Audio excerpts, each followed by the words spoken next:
Hi, welcome guys. My name is Priyanshujan and you are watching Encyclohub. In this video, we are discussing question number 4 and this is the IBO02.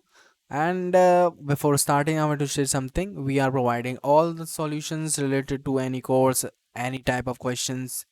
Just you have to just upload your questions on our WhatsApp number. We provide all the solutions in very minimum charges. So now, question number 4 is here, which is differentiate between the following: multinational marketing and global marketing. Second, the demographic environment and economic environment. Third is observation method and survey method of data collection. And fourth one, export, merchant, and export house. So these are the four topics, and you have to write on these topics. And if you need any help regarding the course, you can contact us. We provide all the solutions within a day. Thank you so much for watching. We will meet you soon in the next video.